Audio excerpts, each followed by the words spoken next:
How to fix the Lotto Max app not working. Hey guys, in this tutorial, I'm going to show you how you can fix this problem. So from here, what you need to do is open up the app and see if it's working. And if you're having trouble loading up the app, then in that case, you need to check your internet connection.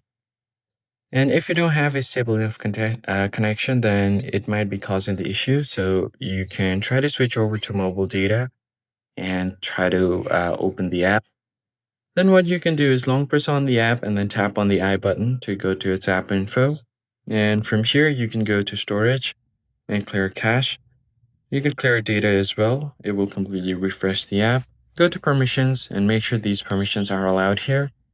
And finally, you can go to battery and set this to unrestricted or optimized. Now you can just go back and restart your phone, and your Lotto Max app should start working again. That's it for this video, guys. I hope this tutorial was helpful, and I'll catch you guys on the next one.